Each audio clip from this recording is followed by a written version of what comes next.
med sjanse, spør alle hva jeg gjør da. Jeg hitter kløden som om hver dag var en lørdag.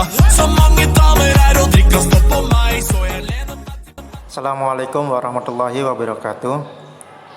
Hai anak-anakku semuanya, bagaimana kabar kalian? Semoga kalian selalu dalam lindungan Allah, dalam keadaan yang sehat selalu.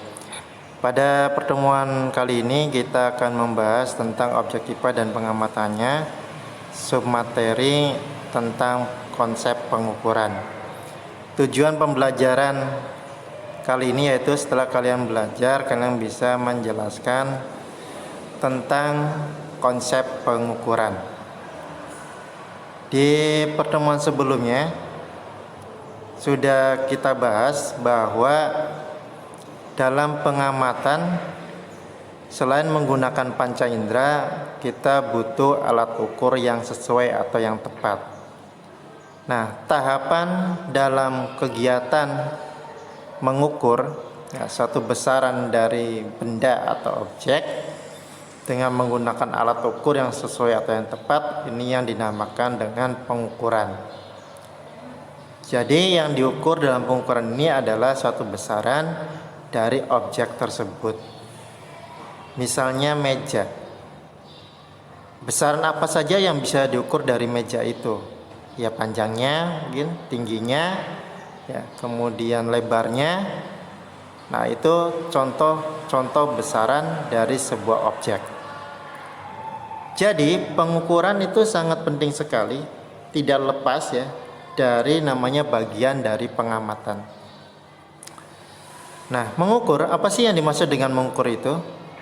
Mengukur adalah suatu kegiatan ya, membandingkan besaran yang diukur dengan besaran sejenis yang dipakai sebagai satuan. Jadi ketika kita mengukur panjang meja dengan jengkalan tangan kita, maka sebenarnya kita sedang melakukan perbandingan atau membandingkan antara panjang meja dengan panjangan jengkalan tangan kita. Dan jengkalan itu digunakan sebagai satuan, sehingga satuan dinyatakan sebagai suatu pembanding atau suatu patokan yang digunakan dalam pengukuran suatu besaran. Nah, apa sih besaran itu? Dari suatu benda, besaran adalah segala sesuatu yang dapat diukur dari suatu objek. Nah, ciri-ciri besaran menurut fisika itu adalah yang pertama dapat diukur. Nah, setelah dilakukan pengukuran maka akan menghasilkan angka atau nilai dan satuan. Contohnya, misalnya kita mengukur panjang meja dengan jengkalan tangan kita, maka kita akan memperoleh suatu hasil yang berupa angka atau nilai dan satuan. Contohnya, panjang meja adalah 6 jengkal. 6 itu adalah nilai atau angka yang dihasilkan dalam pengukuran dan jengkal sebagai satuannya. Nah, satuan sudah kita jelaskan tadi, yaitu sebagai pembanding atau patokan dalam pengukuran suatu besaran. Itu dibedakan menjadi dua. Ada satuan baku dan ada satuan tidak baku. Perbedaannya, kalau satuan baku ya, ini adalah satuan yang jika digunakan untuk mengukur suatu benda ya, atau suatu besaran, ini akan menghasilkan nilai atau angka yang sama untuk semua orang. Jadi antara satu orang dengan orang lainnya ketika menggunakan satuan ini itu akan menghasilkan satuan yang sama. Contohnya adalah sentimeter, kilometer, meter, kilogram, ons, detik, ya, dan lain-lain. Ya. Sedangkan satuan tidak baku ini adalah satuan yang jika digunakan untuk mengukur itu akan menghasilkan nilai yang berbeda-beda untuk semua orang. Ya, antara satu orang dengan orang lainnya akan menghasilkan nilai yang berbeda. Contohnya tadi dengan jengkalan tangan kita. Antara satu orang jengkalan, orang satu dengan orang lainnya pasti memiliki panjang yang berbeda, maka akan menghasilkan nilai yang berbeda. Sehingga jengkalan ini dinyatakan sebagai satuan yang tidak baku. Contoh lainnya selain jengkal itu adalah depa, hasta, langkah ya, atau batok. Ya, batok yang kita gunakan dari tempurung kelapa untuk mengukur massa suatu benda ya, atau pada beras dan satuan lainnya. Jadi intinya perbedaannya adalah kalau satuan baku itu hasilnya akan sama untuk semua orang, kalau satuan tidak baku hasilnya akan berbeda untuk semua orang. Nah, untuk mempermudah dalam melakukan suatu pengukuran, berlaku suatu sistem yang namanya sistem internasional. Dan ini berlaku untuk semua orang yang ada di dunia.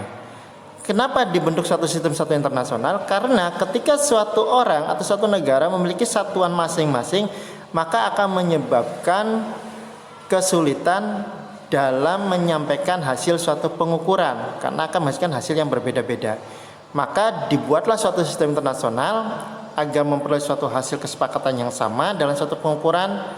Nah, ini munculnya satu internasional ini adalah bentuk suatu sistem modern ya, dari suatu sistem metrik yang digunakan sebelumnya menjadi suatu sistem pengukuran yang paling umum digunakan saat ini.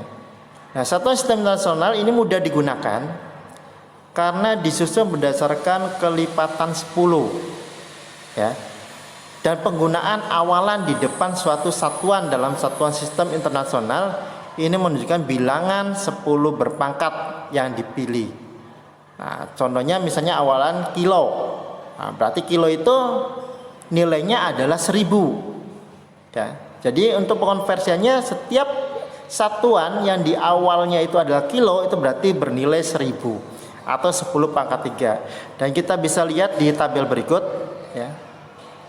Di tabel ini awalan-awalan satuan menggunakan sistem metrik, yaitu dari yang paling besar sampai yang paling kecil ya.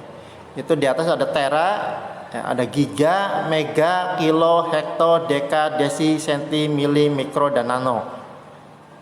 Nah, ini memiliki suatu nilai kelipatan ya, tera itu 10 pangkat 12, giga itu 10 pangkat 9, mega 10 pangkat 6, ya, kilo 10 pangkat 3, hekto 10 pangkat 2, dan seterusnya.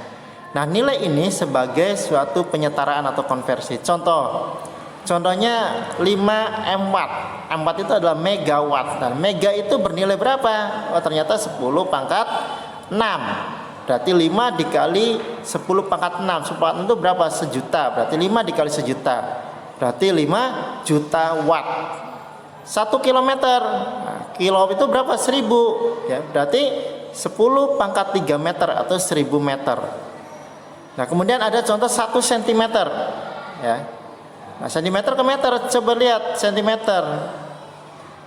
Sentimeter 10 pangkat min 2 ya.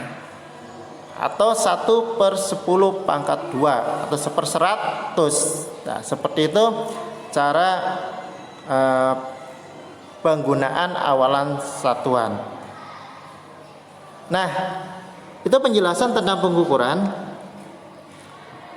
Sekarang tugas kalian adalah ada 2 tugas. Nanti silakan dikerjakan di buku catatan kalian ya. Tugas yang pertama itu adalah